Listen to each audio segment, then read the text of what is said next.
Les trophées du patrimoine.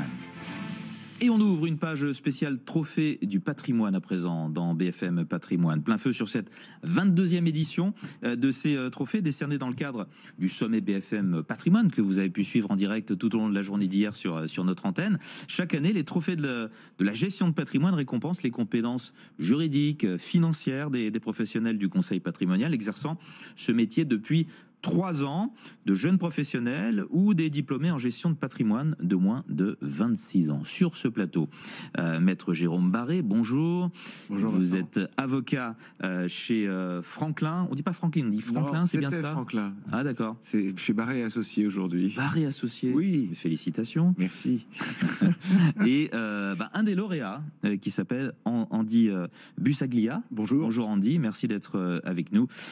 Trophée du patrimoine, lauréat du Trophée du patrimoine 2021. Maître Barré, à vous l'honneur. Est-ce que vous pouvez nous en dire un petit peu plus sur ces trophées? Alors, les trophées, je le rappelle, c'était tout à fait à l'origine.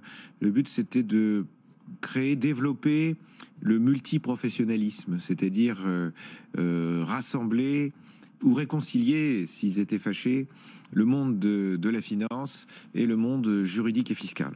Et à l'origine, il y a 22 ans, il y avait une profession qui émergeait, c'était les conseillers en gestion de patrimoine. Donc ce trophée a été fait sur mesure pour peut-être cette typologie de conseil.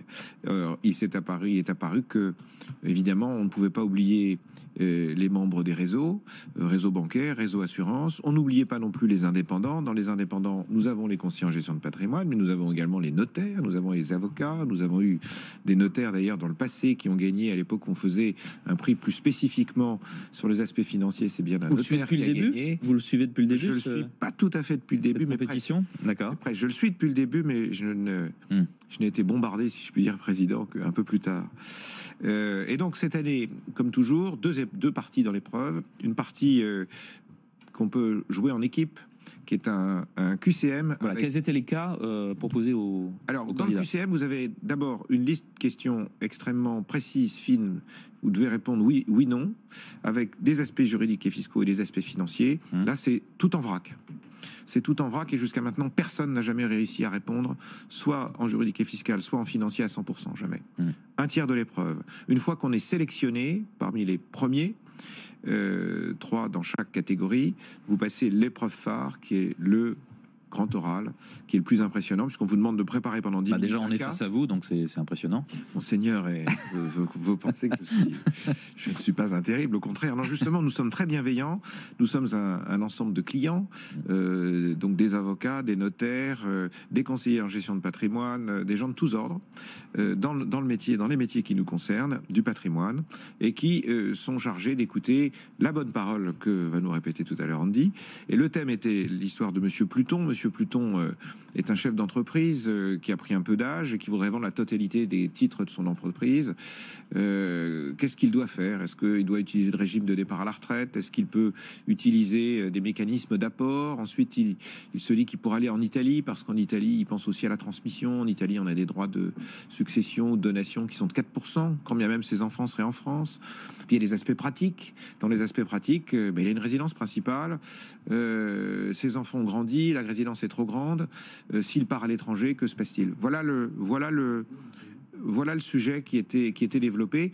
Il paraît très simple, mais il y a aussi des questions financières sur l'inflation, sur, vous en parliez tout à l'heure, sur l'immobilier en Chine, un certain nombre de choses où les candidats ont finalement très peu de temps. Et nous, ce qui nous intéresse, c'est de voir dans ce monde très organisé que nous leur avons présenté, mais dans lequel eux sont probablement en stress, de voir comment ils réagissent et évidemment avec bienveillance, on leur pense un certain nombre de questions. Andy Bussaglia, donc lauréat de ce trophée du patrimoine 2021. Tout d'abord, votre réaction? Bien, écoutez, vous remerciez tout le monde. J'ai été très honoré, vraiment. C'est un honneur pour moi d'avoir remporté ce trophée de la gestion de patrimoine. Et un grand merci aux organisateurs, aux sponsors. Alors, pour ceux qui nous regardent à la télévision, vous pouvez peut-être nous montrer un petit peu plus en détail. Voilà. Il y a une inscription là, faut l'orienter vers la caméra. Voilà, encore un petit peu plus haut. Voilà, très bien. Okay. Et voilà. un vrai plaisir. Un grand merci à tous. Alors, dis-moi comment ça s'est passé pour vous cette épreuve?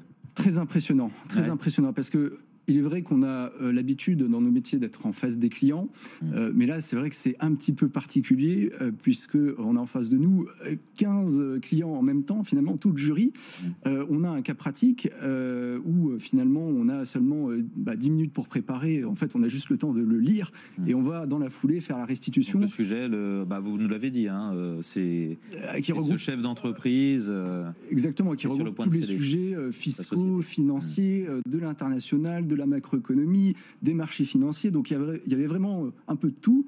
Et il faut faire la synthèse. Et c'est vrai que il n'y a pas de temps de préparation. C'est vrai que dans nos métiers, habituellement, quand on rencontre un client, eh bien, on essaye de bien comprendre sa situation, ses objectifs, et puis derrière, on va travailler, on prépare un audit patrimonial, et puis ensuite on passe à la restitution, mais après un certain temps de préparation. Qu'est-ce qui vous a permis de remporter ce prix, d'après vous? Qu'est-ce qui a fait la différence? La récidive. C'est peut-être pas à vous de le dire, mais bon. C'est la récidive. C'est la récidive, Ah bon, je crois. d'accord. Je suis un multirécidiviste. Oh là là. J'avais eu l'honneur d'être déjà 2 fois nominé.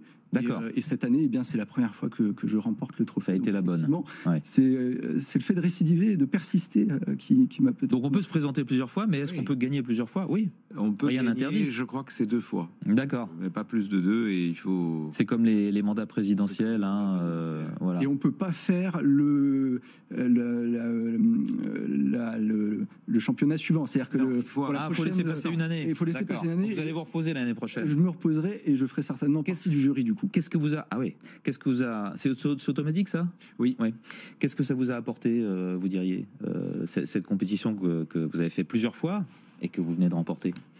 Écoutez, quelles armes ça vous a donné? Alors, je pense que tout d'abord, c'est un bon moyen de tester ses connaissances, voir si on est toujours à niveau. Parce que c'est vrai que c'est un métier qui est très exigeant, avec multi-domaines, avec le juridique, le fiscal, le financier, la macroéconomie, le marché de l'épargne, vraiment tous les domaines. Et là, c'est vrai que c'est une épreuve multidisciplinaire qui permet vraiment de reprendre tous ces éléments-là. Donc ça permet de faire un point sur ses connaissances. Et puis, pour moi, je pense que, à titre personnel, vous savez, on est dans des métiers assez confidentiels finalement. Même si ça fait plus de 12 ans que je fais ce métier, je reste encore jeune dans la profession et par conséquent, je suis encore en phase de développement de clientèle. Et donc, je pense que ça va m'apporter une certaine visibilité. Et oui, c'est important pour votre image, pour votre business, faut le dire. Hein. Vous savez ce qu'on dit, il y a toujours le savoir-faire et le faire savoir. Et donc là, c'est vrai que c'est un excellent. Donc quand on va arriver dans votre bureau, on verra le trophée. Hein, vous le mettrez bien en évidence. Il sera là. Ce qu'on a remarqué au fil du temps... Il servira pas seulement de presse-papier. Pas seulement. Il pourrait. Hein. Ce qu'on a remarqué au fil du temps, c'est que non seulement pour ceux qui sont nominés et qui sont déçus de ne pas être les premiers, mais c'est un concours, c'est normal qu'il y ait des gagnants, mais ça a affecté leur carrière d'une façon ou d'une autre. Alors, d'une façon ou d'une autre, c'est toujours positif. Je me souviens d'un membre du jury qui était dans une banque de réseau qui avait dit « Mais moi, je suis très content de faire partie du réseau de ma banque et j'en suis très fier, mais je suis pas très convaincu qu'il faille que mes collaborateurs viennent parce que je vais les perdre. » Il y a cet aspect de challenge, et cet aspect de challenge, il est très intéressant parce que ça marque une carrière. Alors, les indépendants se font connaître et on peut aussi faire une très belle carrière en restant dans sa maison. Certains l'ont fait. Et donc, c'est ça qui est intéressant, c'est de voir qu'on y reconnaît une qualité et que cette qualité, elle bénéficie d'abord et avant tout aux bénéficiaires, tant aux nominés, évidemment les lauréats, c'est encore un cran un peu au-dessus. Écoutez, merci à tous les deux d'être venus nous parler de cette 22e édition des Trophées du patrimoine. Maître Jérôme Barré, président du jury, et Andy Bussaglia, Trophée du patrimoine 2021. Merci pour votre accueil.